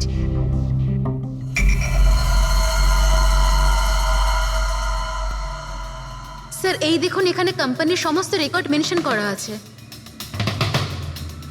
তো এদের কাছে তোমাদের কোম্পানির নতুন বক্সগুলো এলো কি করে? তার মানে পুরো ধান্দাটাই পুরনো ওষুধ নষ্ট করার কোম্পানিতে চলছে। কোম্পানির নাম হলো BTI medical waste management company. এই কোম্পানিতে কার সঙ্গে কথাবার্তা হয় আপনাদের? স্যার মিস্টার গৌরব কুমার। গৌরব কুমার? এই গৌরব কুমার? স্যার ইনি মিস্টার গৌরব কুমার। হ্যাঁ স্যার, এই। কিন্তু আপনাদের কাছে এনার ফটো কিভাবে এলো? অনেক বড় ফ্যান আমি এর।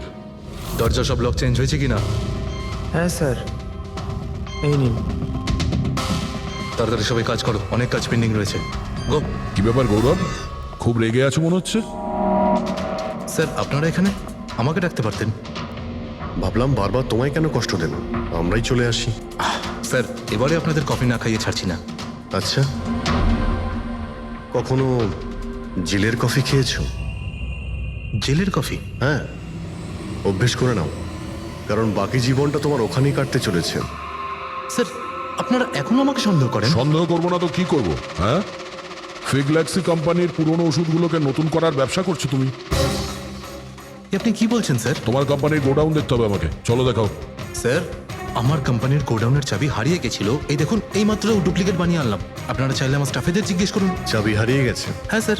এইভাবে কি করে হারিয়ে যেতে পারে? হ্যাঁ জানি না স্যার, অ্যাকচুয়ালি ওই দিন যখন আমি স্পিড ডেটিংয়ে গেছিলাম তখন আমার কাছে চাবিটা ছিল।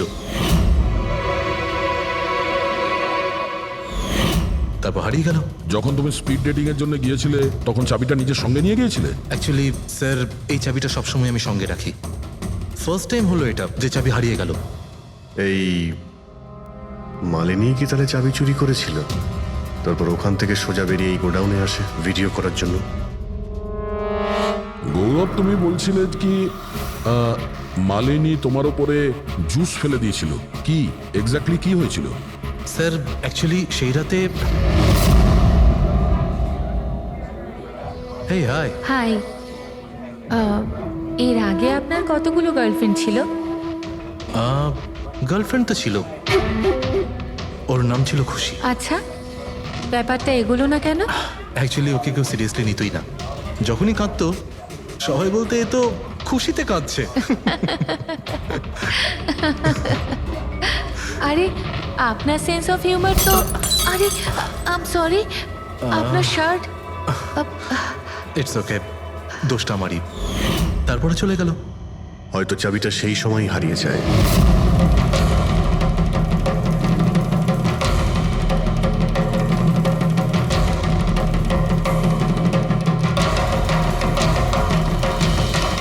মালিনী চাবি চুরি করেছিল? হ্যাঁ, এখানে এসে তোমার বিরুদ্ধেও প্রমাণ জোগাড় করেছিল, সেই জন্য তুমি ওকে মেরে দিয়েছো। স্যার এসব মিথ্যে। স্যার ওই দিন রেস্টুরেন্টের পর ওর সঙ্গে দেখাই হয়নি। চলো এই গোডাউনটা দেখাও যার চাবিটা হারিয়ে গেছিল। এখন তো নতুন চাবি এসে গেছে না, চলো।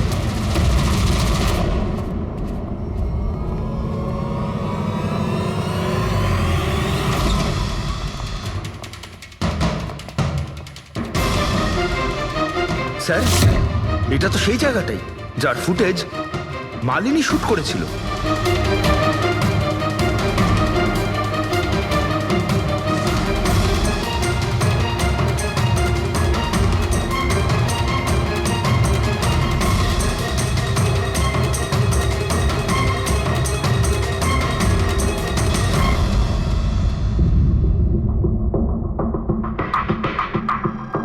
তার মানে এখানে পুরনো ওষুধগুলোকে নতুন বানানো হয়, হ্যাঁ? বাহ, মিস্টার গৌরব, এইভাবে পুরনো ওষুধগুলোকে নষ্ট করছিলেন আপনি, হ্যাঁ? সবাই তোমাদের উপরে ভরসা করে ওষুধ কেনে, আর তোমরা তাদের বিষ বিক্রি করছো, বিষ। স্যার আমার কথা বিশ্বাস করুন, না আমি এরকম কোনো ওষুধের ব্যবসা করেছি আর না আমি মালিনীকে খুন করেছি। মিথ্যে কথা বলছো তুমি। ওই রাতে রেস্টুরেন্ট থেকে তোমার কার্ড চুরি করে মালিনী এখানে আসে।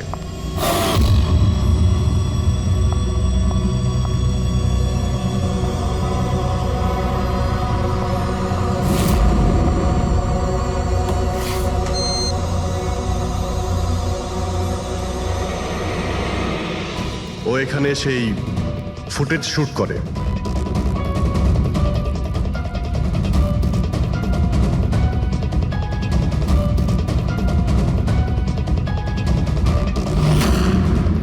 তারপরও কোনো কফি শপে যায় ইন্টারনেটের জন্য, যাতে ও ফটো আপলোড করতে পারে।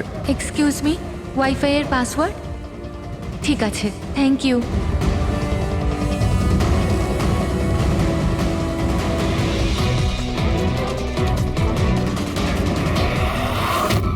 আর যেই ও কফি শপ থেকে বাইরে বেরিয়েছিল তুমি ওকে ফলো করেছো, আর যেই সুযোগ পেয়েছো অমনি ওকে মেরে দিয়েছো, হ্যাঁ? আর ওর লাশটাকে সমুদ্রে ফেলে দিয়েছো। স্যার সেই রাতে আমি গোডাউনে আসিনি, আমার কথায় বিশ্বাস নেই তো?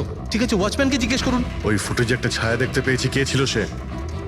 স্যার আমি কি করে জানবো সে কে ছিল? আচ্ছা, এক্ষুনি জেনে যাবো, চলো।